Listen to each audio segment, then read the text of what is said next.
ধরেন মুরব্বী এত হয়েছে গিয়া ইসের ছাও রাসেল ভাই পেরে ছাওই মনে হয় ধরিয়ে দেন ভাই ভালো করে বুঝছেন। এটা হুমায়ুন হাওলাদার এই সভাপতি, এই ওয়ার্ড আওয়ামী লীগের সভাপতি। আপনি খবর পাইছেন কেমনে? সে আইছে, আমি দোকানটা বন্ধ করা ধরছে, এর মধ্যে সে আইছে, আইয়ে কয় মজলু কই। আমি কইতেছে মজলু ভাই দেশে গেছে। এবার কইতেছে আমার ঘরে সাপ। আমি কই তাহলে আমি যামু। কয় তুই পারবি? আমি কই হ্যাঁ আমি পারমু। যাওয়ার পর দুইটা লাঠি নিয়ে গেছি, যাইয়া এবার এইটা দেখছি, দেখিয়া এটা দেখছি, দেখার পর আইয়ার পর এই সাইজ করছি, সাইজ করার পর সাপটা ধরতে আমার 5 থেকে 7 মিনিট সময় গেছে। এমনি ঘরের কোন জায়গায় ছিল সাপটা? ঘরের কোনা এককালে কোনায় ছিল, ফ্লোরেই ছিল, কিন্তু ধরতে 5 থেকে 7 মিনিট সময় গেছে।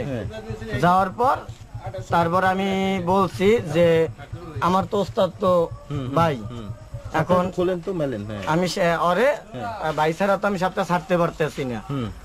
এই ভাই আইছে, বাইরে দেখানোর পর ভাই বলতেছে এইটা, আমি বলতে পিঠটা ধরেন তো, পিঠটা এই পিঠ এই পিঠ না না পেঁচ দেয়।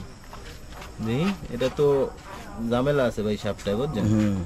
এটা এই যে আপনার মাথাটা তো চ্যাপটা মাথা না, এই চ্যাপটাই।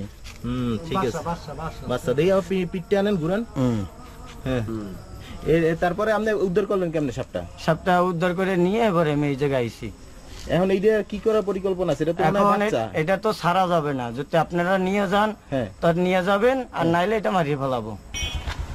আর এই যে এইটার যে বড় সাপগুলা, এটার কোনো আলামত পাইছেন যেটার সাথে বড়? এখন যার বাসায় দিয়ে ধরছি সে যদি অনুমতি দেয় তার ঘর শাস্তি আমি করব। আপনার মতে কি তার ঘরে যেহেতু বাচ্চা একটা আছে, সেহেতু আরো বড় সাপ তো থাকতে পারে মনে হয়? হ্যাঁ থাকতে পারে। হ্যাঁ, ঘরের বিল্ডিং অবশ্যই আছে আমি মনে করি। আপনার নামটা কি ভাই? আমার নাম মোহাম্মদ সোহেল হাওলাদার।